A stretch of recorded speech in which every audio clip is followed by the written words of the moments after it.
नमस्कार दोस्तों, स्वागत है आप सभी का एक बार फिर से हमारे चैनल आध्यात्मिक ज्ञान पर। दोस्तों, होली के त्योहार को बुराई पर अच्छाई की जीत माना जाता है। बुराई पर अच्छाई का त्योहार बताया जाता है। होली के दिन हर प्रकार के पेड़ पौधे जीव जंतु ये सब चैतन्य रहते हैं, जागृत अवस्था में रहते हैं। दोस्तों, दम है तो होली के दिन रात 12 बजे इस पौधे को छू कर आ जाना है।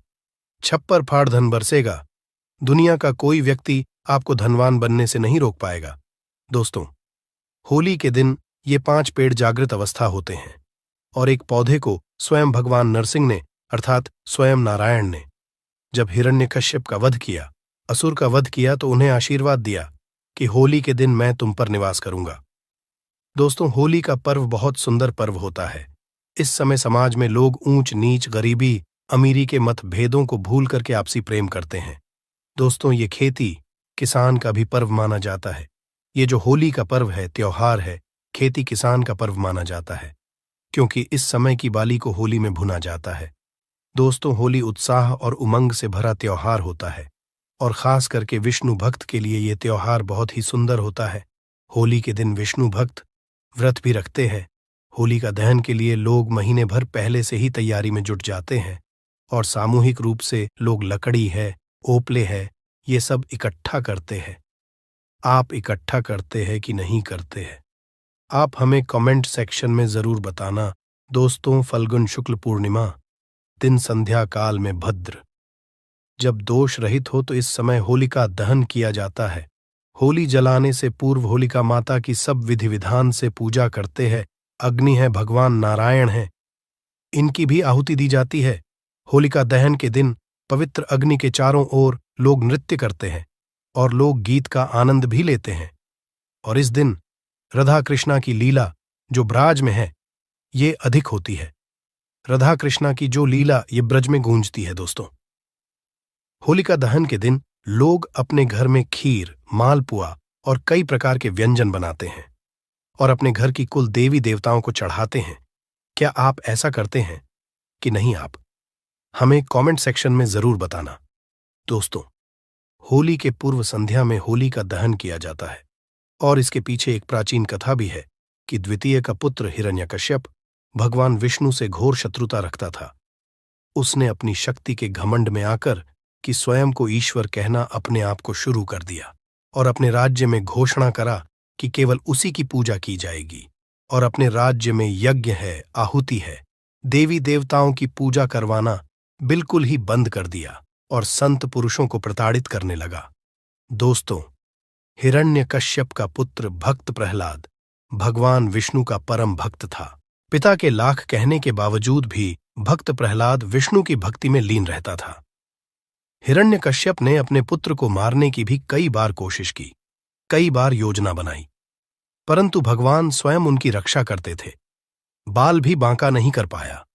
असुर राजा की बहन होलिका को भगवान शंकर ने एक ऐसी चादर दी थी जिससे ओढ़ने पर अग्नि उसे जला नहीं सकती थी, और इसका नाम क्या था? होलिका। होलिका उस चादर को ओढ़कर प्रहलाद को गोद में लेकर के चिता पर बैठी थी। दोस्तों, दिव्य योग से प्राचीन समय की बात है। दिव्य योग से वह चादर ओढ़कर भक्त प्रहलाद के ऊपर आ गई और होलिका के ऊपर से निकल गई, जिससे भक्त प्रहलाद की जान बच गई और होलिका माता जल गई। होलिका दहन, होली जलाकर के होलिका नामक दुर्भावना का अंत और भगवान द्वारा भक्त प्रहलाद की रक्षा का जश्न मनाया जाता है।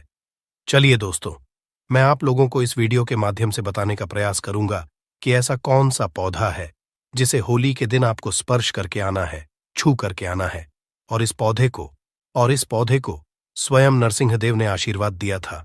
कैसा आशीर्वाद दिया था, थोड़ा सा कथा के माध्यम से बता दूं। दोस्तों, वीडियो में आगे बढ़ने से पहले, जानकारी बताने पहले सभी लोगों से निवेदन करना चाहूंगा। अभी तक वीडियो को लाइक नहीं किया है तो वीडियो को लाइक जरूर करना, चैनल को सब्सक्राइब करना, साथ ही साथ इस वीडियो को ज्यादा से ज्यादा शेयर करना।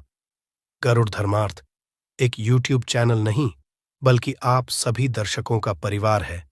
आप हमारी वीडियो को देख रहे हैं। आप हमारे व्यूअर्स नहीं, बल्कि आप हमारे परिवार का हिस्सा हैं। आप हमारे परिवार के लोग हैं।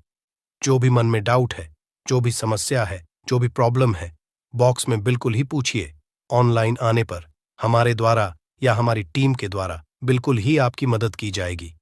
और हाँ, कमेंट बॉक्स में ओम नमो भगवते वासुदेवाय नमः लिखना न भूलना। और आप चाहे तो हैप्पी होली भैया भी लिख सकते हैं। तो दोस्तों, जिस पौधे के बारे में मैं बताने जा रहा हूं, इस पौधे को स्वयं नरसिंह देव ने आशीर्वाद दिया था। जब भगवान नरसिंह हिरण्यकश्यप को मार दिया, तो देखिए, असुर रूपी हिरण्यकश्यप को मारने के पश्चात, क्योंकि भगवान ने नाखून के माध्यम से हिरण्यकश्यप को नरसिंह देव ने मारा था, और भगवान नरसिंह जी के नाखून में हिरण्यकश्यप को मारने के पश्चात असुर रूपी रक्त उनके हाथ में बहुत ही खुजली करने लगा। जब असुर रूपी रक्त उनके हाथ में खुजली करने लगा, प्रभु नरसिंह के हाथ में खुजली करने लगा, तो नरसिंह जी ने अपनी खुजली को शांत करने के लिए एक वृक्ष है, जिस वृक्ष पर अपने नाखून को गाड़ दिया। इससे नरसिंह जी की खुजली तो शांत हो गई, किंतु वह वृक्ष दर्द से कराहने लगा।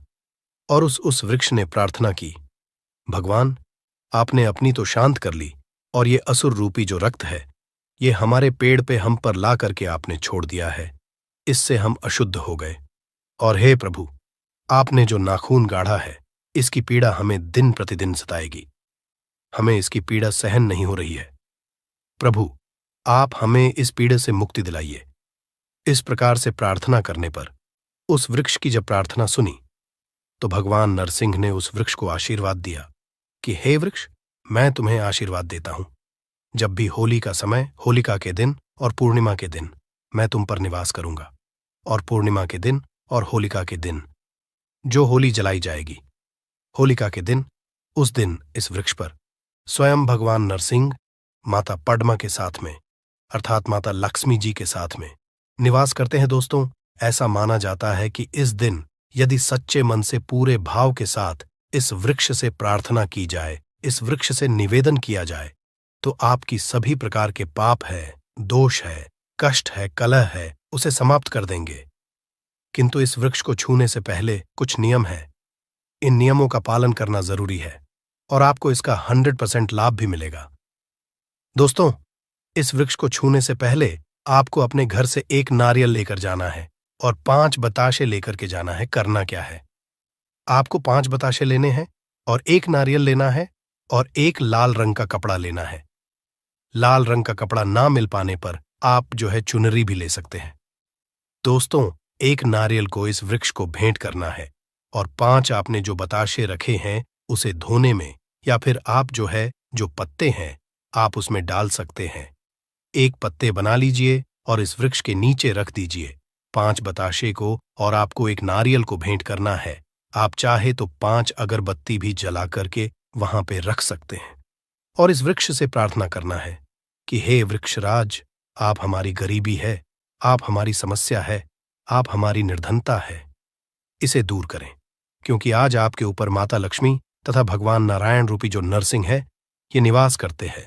मैं आप दोनों दिव्य शक्ति से निवेदन करता हूं, आप पर जो देवी शक्ति है, प्रार्थना करता हूं कि कृपया आप जो है पूर्ण रूप से हमारी गरीबी को, हमारी समस्या को, हमारी परेशानी को, जीवन में चल रही तकलीफ है, उसे आप दूर करें। इस प्रकार से आपको निवेदन करना है, और करना क्या है कि इसके एक फल को लाल कपड़े में आपको बांध करके ले आना है। एक फल को लाल कपड़े में बांध करके ले आना है, और जब आप इसके एक फल को लाल कपड़े में बांध करके लाए, तो उस समय इतना ध्यान रखना है कि पीछे मुड़कर के आपको नहीं देखना है।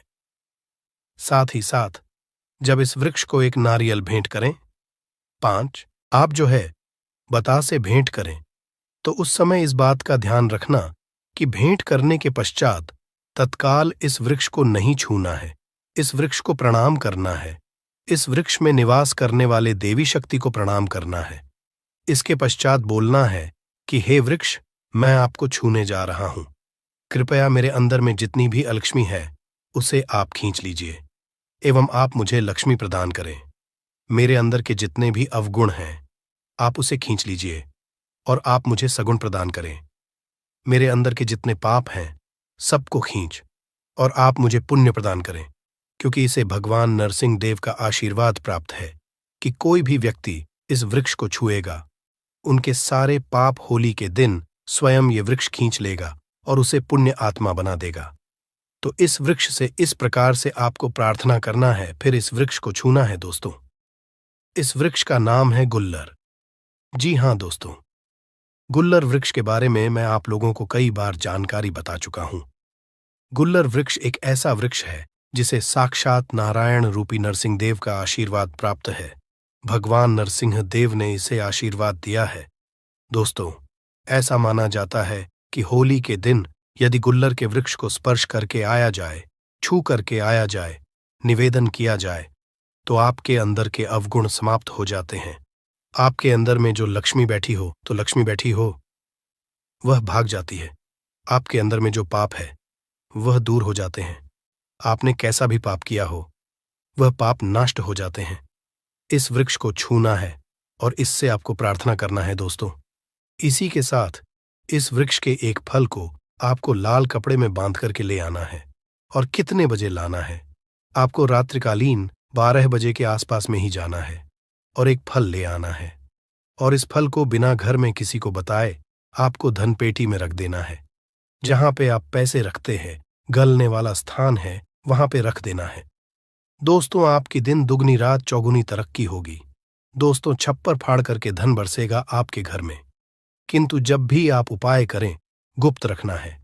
इसके बारे में किसी को नहीं बताना है। देखिए, कोई भी उपाय करते हैं वह तभी फलकारी होता है जब किसी को ना बताए। यहां तक कि आपको अपनी पत्नी को भी नहीं बताना है, यहां तक कि अपने बच्चे को नहीं बताना है। टोने टोटके की दुनिया में विश्वास होना जरूरी है और सबसे ज्यादा आपको गुप्त रखना जरूरी है। जो व्यक्ति जितना ज्यादा उपाय करता है, गुप्त रखता है, उसे उतना ही ज्यादा लाभ मिलता है। और खास करके इसमें विश्वास होना जरूरी है। विश्वास है तो पत्थर में भगवान देख सकते हैं, विश्वास नहीं तो आपके सामने में भगवान खड़े हैं, वो भी पत्थर तुल्य होते हैं। तो दोस्तों, ये उपाय जरूर करिए, आपके जीवन में परिवर्तन आएगा, आपकी सभी प्रकार की मनोकामना पूर्ण होगी। दोस्तों, आइए इस वीडियो में जानते हैं कि होली की राख के कौन कौन से प्रयोग किए जाते हैं। मैं आप लोगों को बताना चाहूंगा। होली की राख का प्रयोग बताने के पश्चात यकीन मानिए आप भी होली की राख को रखना शुरू कर देंगे। और ये फिर कोई साधारण राख नहीं है। ऐसा माना जाता है होलिका माता को ब्रह्मदेव का आशीर्वाद प्राप्त था। होली चाहे तो किसी को भी भस्म कर सकती थी। यदि आप चाहें कि राख को अपने घर में रखते हैं तो ये बड़ी से बड़ी आपके घर में किसी भी प्रकार की नकारात्मक शक्ति हो, उसे भस्म करने का काम करेगी। चलिए, इस समय आप लोगों को 10 गुप्त एवं चमत्कारिक प्रयोग बता दूं। इससे पहले आप सभी लोगों से निवेदन करना चाहूंगा, वीडियो पसंद आएगी तो वीडियो को लाइक जरूर करना और इस वीडियो को अपने फायदे के लिए पूरा जरूर देखना। क्योंकि दोस्तों, अधूरा ज्ञान हमेशा खतरनाक साबित होता है। मन में कोई डाउट है, कोई क्वेश्चन है, कमेंट बॉक्स में बिल्कुल ही पूछे, आपकी मदद की जाएगी। गरुड़ धर्मार्थ एक यूट्यूब चैनल नहीं बल्कि आप सभी दर्शकों का परिवार है। तो दोस्तों, यदि कोई व्यक्ति निरंतर बीमार रहता है और काफी दवा कराने के बावजूद भी रोग में कोई लाभ नहीं हो रहा है, तो होली दहन के समय देसी घी, 2 लौंग, 1 बताशा, 1 पान का पत्ता, इन सभी वस्तु को होली जलाने वाली आग में डाल देना है और अगले दिन होली की राख को रोगी के शरीर पे आपको लगाना है। तत्पश्चात गर्म स्नान कराना है। तो इस उपाय से रोगी शीघ्र ही स्वस्थ हो जाएगा। कोई व्यक्ति अभिचारी कर्म करता है, जैसे आपके ऊपर टोना जादू करता है, मारण है, विद्वषण है, उच्चाटन है, सम्मोहन है, वशीकरण है, इसे तांत्रिक क्रिया कहा जाता है। तो यदि कोई व्यक्ति आपके ऊपर में तांत्रिक क्रिया करता है तो आपको करना क्या है? होली दहन के समय में देसी में 2 लौंग, 1 बताशा, 1 पान का पत्ता, इन सभी वस्तु को होली की आग में डालना है और बोलना है कि यह समस्या दूर हो जाए, जैसे टोना है ये दूर हो जाए। इस प्रकार से प्रार्थना करनी है। इसके पश्चात प्रातःकाल सुबह आपको होली की राख को लाना है और इसे पूरे शरीर पे आपको लगा लेना है और गर्म जल से आपको स्नान करना है। तत्काल आप देखेंगे आपके ऊपर में किया तंत्र विकार, टोना, जादू, भूत प्रेत, ये सब भस्म हो जाएंगे और आप स्वस्थ हो जाएंगे। यदि किसी माता बहन का पति दूसरी महिला के संपर्क में रहता है तो आप होली पर उपरोक्त सामग्री, जैसे अभी हम लोगों को ऊपर जो सामग्री बताई है, उपरोक्त सामग्री आपको लेनी है और 7 बार होली की जलती आग की आपको परिक्रमा करनी है। परिक्रमा करते समय एक घूमती चक्र अपने पति का नाम लेकर के आपको आग में डाल देना है। यदि आप ऐसा करते हैं तो यदि आपका पति किसी दूसरी महिला के संपर्क में है, वो बिल्कुल ही वापस आ जाएंगे, उनके संपर्क को छोड़ देंगे। और हाँ, यदि आपको ऐसा प्रतीत होता है कि किसी ने आपके ऊपर तांत्रिक प्रयोग करवा दिया है, तो आप होलिका दहन के समय देसी घी में 2 लौंग, 1 बताशा, 1 पान का पत्ता, थोड़ी सी मिश्री, इन सभी वस्तु को होली जलने वाली आग में डाल देना है। अगले दिन होली की राख को चांदी के ताबीज में भरकर के गले में धारण कर लेना है, तो तांत्रिक प्रभाव बिल्कुल ही निष्क्रिय हो जाएगा। यदि कोई व्यक्ति आपका लिया हुआ धन वापस नहीं कर रहा है, तो आप होली जलने वाले स्थान पर, जहां पे होली जलाई जाती है, उस स्थान पर अनार की लकड़ी से उस व्यक्ति का नाम लिखना है। किसमें लिखना है? भोजपत्र में लिखना है। और होलिका माता से अपना धन वापसी का निवेदन करते हुए उस नाम थोड़ा सा गुलाल उस पे छिड़कने के पश्चात आपको होली की आग में डाल देना है। बिल्कुल ही आपका धन वापस मिल जाएगा। दोस्तों, यदि आप किसी से शत्रुता समाप्त करना चाहते हैं तो होलिका दहन के अगले दिन उसी स्थान पर रात्रि 12 बजे जाकर होली जलने वाले स्थान पर अनार की लकड़ी से भोजपत्र पर उस व्यक्ति का नाम लिखना है, फिर उसे बाइयों हाथ से मिटा देना है। उस स्थान की थोड़ी सी राख लाना है और अगले दिन उस व्यक्ति के सिर पर उस राख को डाल देना है। तो करते हैं तो व्यक्ति आपके प्रति शत्रुता का जो भाव रखता है, दुश्मनी का भाव रखते हैं, वह समाप्त हो जाएगा। और भी इसके जबरदस्त चमत्कारिक एवं गुप्त प्रयोग बताऊंगा। वीडियो को आधे बीच में छोड़ करके नहीं जाना है। यह वीडियो 10 मिनट की बनने वाली है। 10 मिनट की जानकारी आपके जीवन को बदल करके रख देगी। यदि आपकी जन्मपत्री में कोई ग्रह दूषित हो तो आप होली दहन के समय देसी घी में 2 लौंग, 1 बतासा, 1 पान का पत्ता, इन सभी वस्तु को नेवाली आग में डाल देना है और अगले दिन उस राख को ला करके सर्वार्थ सिद्ध योग में, अब गूगल पे भी सर्च करके देख लेना कि होलिका दहन के समय और होलिका दहन के दिन सर्वार्थ सिद्ध योग कितने बजे है। होलिका दहन के सुबह, ठीक है, तो सर्वार्थ सिद्ध योग में इसे शुद्ध करके बहते जल में प्रवाहित कर देना है। होली की राख को सर्वार्थ सिद्ध योग में प्रार्थना करना है, इसके पश्चात शुद्ध जल में बहा देना है। तो यदि आपकी जन्म पत्रिका में कोई ग्रह दूषित आपको नुकसान कर रहा है, नुकसान करना बंद कर देगा। यदि आपको राज्य पक्ष से बाधा आ रही है तो आप होलिका के उलटे फेरे प्रारंभ करें। कैसे करना है? जैसे जो लोग राजनीतिक क्षेत्र से जुड़े हुए हैं और आपको कोई बाधा आ रही है, तो होलिका माता के आपको सीधे फेरे ना लेकर के आपको उलटे फेरे लेने हैं और प्रत्येक फेरे की समाप्ति पर आंख की जड़ जलती होली में फेंकना है। आंख किसे बोलते हैं? मदार के पौधे को, जिसे हम अकवन के नाम से जानते हैं। तो मदार के पौधे की जड़ जलती होली की है, उसमें आपको फेंकनी है और उलटे फेरे लेने हैं। और कितने फेरे लेने हैं? 7 फेरे लेने हैं।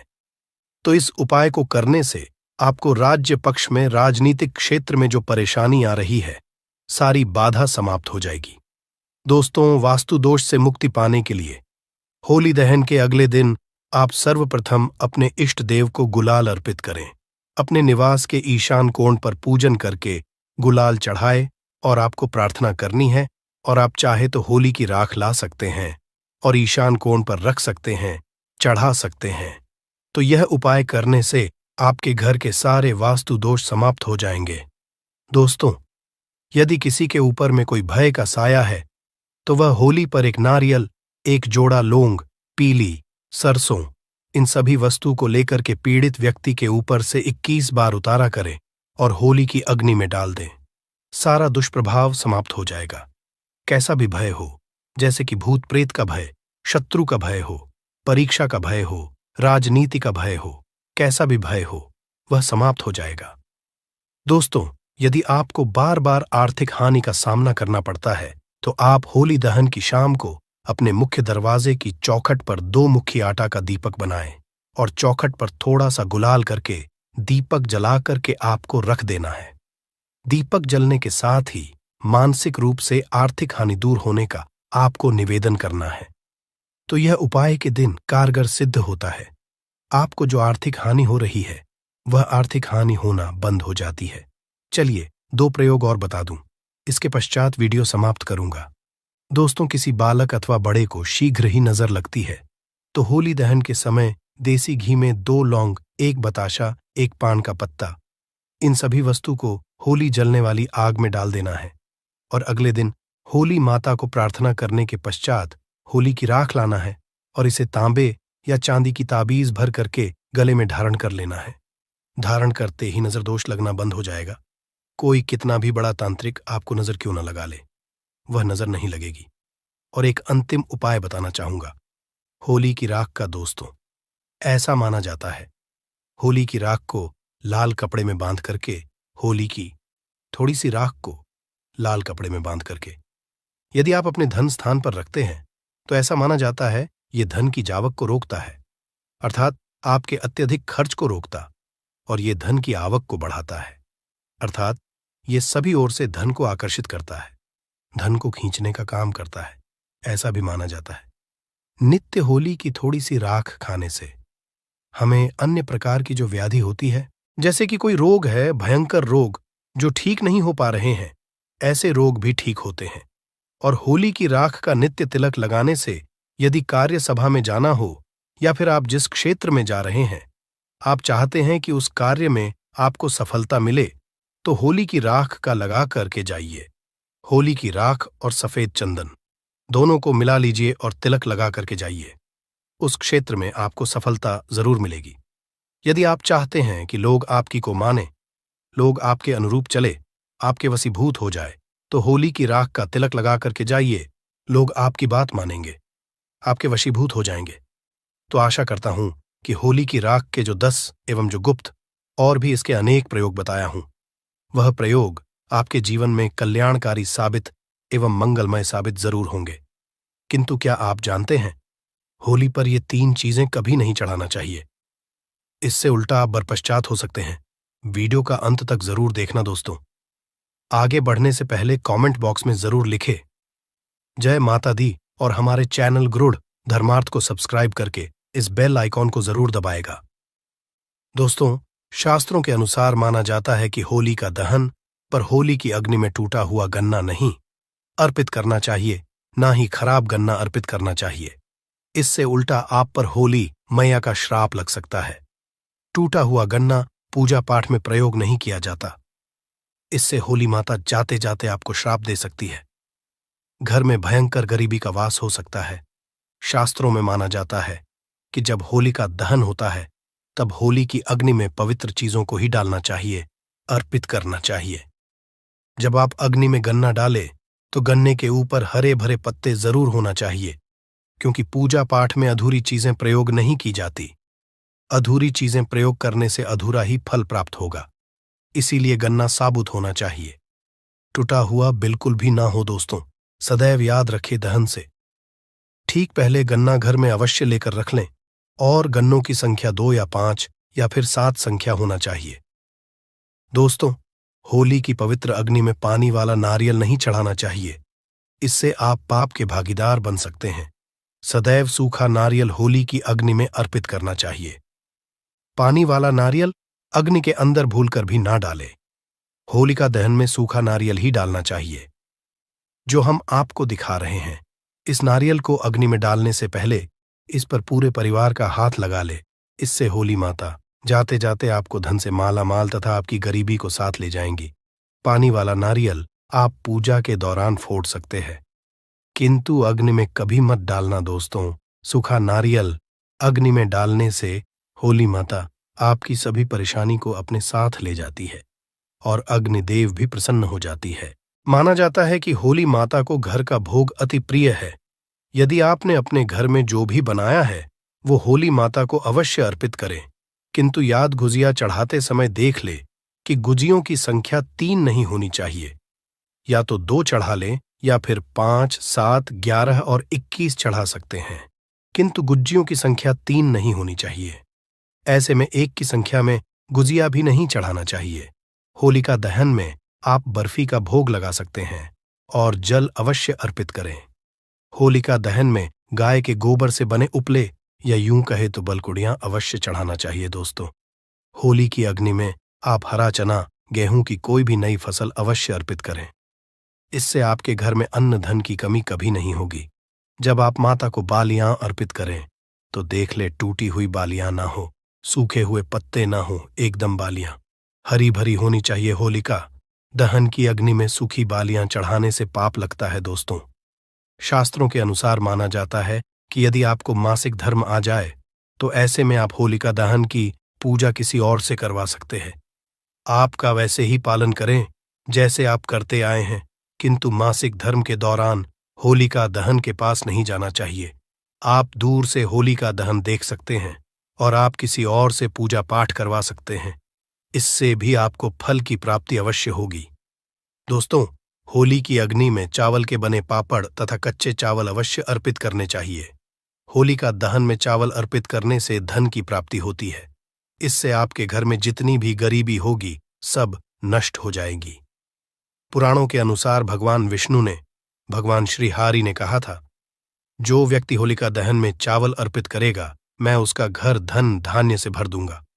उसके घर में सदैव लक्ष्मी का वास होगा, उसकी गरीबी जड़ से समाप्त हो जाएगी। दोस्तों, कचहरी पापड़ आदि होलिका दहन में अवश्य अर्पित करना चाहिए। इसे होलिका दहन से पहले झूठा नहीं करना चाहिए। जो आपने कचहरी पापड़ आदि बनाए हैं वो होलिका दहन की अग्नि में अवश्य अर्पित करना चाहिए। इससे आपके घर में धन की कोई भी कमी नहीं होगी। दोस्तों, माना जाता है कि होलिका दहन से पहले होली की अग्नि में बगैर अर्पित किए गुजिया नहीं खाना चाहिए। जब आप माता को भोग लगा दें तभी ही इसका सेवन कर सकते हैं और सभी परिवारों में गुजिया एक दूसरे को अवश्य खिलाना चाहिए। यदि आप बगैर पूजा में अर्पित किए गुजिया खा लेते हैं तो परिवार में गरीबी और बीमारी आ जाती है, अन्न में कमी आ जाती है। और जो लोग पूजा पाठ करने के पश्चात माता को गुजिया अर्पित करते हैं तो इससे आपसी प्यार मजबूत होता है। माता को भोग लगाने से पहले गुजिया झूठी ना करें। जब आप पूजा वगैरह कर लें तब उसके पश्चात आप गुजिया खा सकते हैं। सदैव याद रखें, को गुजिया का भोग लगाने के पश्चात कन्याओं को गुजिया अवश्य खिलाना चाहिए और दक्षिणा भी देना चाहिए। इससे नव दुर्गा तथा माता रानी का आशीर्वाद प्राप्त होता है। दोस्तों, इस दिन गाय को भोग अवश्य लगाना चाहिए। इस दिन आप गाय को गुजिया वगैरह अवश्य खिलाएं। गाय को मीठा भोग खिलाने से कई जन्मों जन्मों तक पीढ़ी दर पीढ़ी राज करती है। इससे सभी देवी देवताओं को भोग लग जाता है। इस दिन आप कुछ करें या ना करें, गाय माता को गुजिया का भोग अवश्य लगा दे। इससे होली मैया का आशीर्वाद सदैव आप पर बना रहेगा। दोस्तों, चाहे कुछ भी हो जाए, होली का दहन के पश्चात उसके अगले दिन होली की राख आपको घर में जरूर लेकर आना है और पूरे परिवार के मस्तक पर इसको लगाना है। इस राख को आप काले कपड़े में बांधकर घर में संभाल कर रखें और छोटे बच्चों के मस्तक पर इसे तब लगाए जब उन्हें नजर दोष लग जाए। इससे नजर आपके बच्चे के आसपास भी नहीं भटकेगी। होली का दहन की राख को आप काले कपड़े में बांधकर दुकान के गल्ले में या फिर लॉकर में रख सकते हैं। इससे धन में बढ़ोतरी होती है। इससे आपके धन को किसी की बुरी नजर नहीं लगती। होली की राख से आप काफी कुछ कर सकते हैं, जिससे आपके घर में धन दौलत सुख समृद्धि की प्राप्ति तथा नकारात्मक ऊर्जा नष्ट की जा सकती है। माना जाता है कि होली के दिन सफेद चीज कभी किसी से नहीं लेना चाहिए। इस दिन टोने टोटके प्रभावशाली माने गए हैं। इस दिन सबसे ज्यादा टोने टोटके किए जाते हैं। सफेद चीज में आपके ऊपर कोई काला जादू कर सकता है। होली के दिन आप सफेद चीज भूलकर भी किसी से मत लेना। दोस्तों, अजय देवगन की जो मूवी अभी आई है शैतान, उस मूवी में ये दिखाया गया है कि कभी किसी से, किसी भी गैर इंसान से कोई भी चीज मांग कर नहीं खाना चाहिए या उसका दिया नहीं लेना चाहिए, नहीं तो वह आपको अपने वश में कर लेगा और आपको कंगाल बना देगा, आपका पूरा घर नष्ट कर देगा और आपको अपने इशारे पर नचाएगा। इसीलिए होली के दिन किसी से, किसी अनजान व्यक्ति से कोई भी सफेद चीज मांगकर मत खाना, नहीं तो आपको वह वश में कर लेगा। क्योंकि इस दिन ब्रह्मांड में आसुरी शक्तियों का वास बड़ी तेज होता है। इसीलिए उसे नष्ट के लिए होलिका दहन मनाई जाती है, ताकि बुराई की हार पर अच्छाई की जीत हो। दोस्तों, वेद पुराण के अनुसार माना जाता है कि होली खुशियों की सौगात लेकर आती है, प्यार का प्रतीक मानी गई है। होली ऐसे में इस दिन मांस मदिरा का सेवन नहीं करना चाहिए। जो व्यक्ति होली पर मदिरा का सेवन करता है तथा मांस का सेवन करता है तो उसकी अगली योनि कुत्ते को प्राप्त हो जाती है। सांपों के गर्भ से दिए अंडे में उसका जन्म होता है।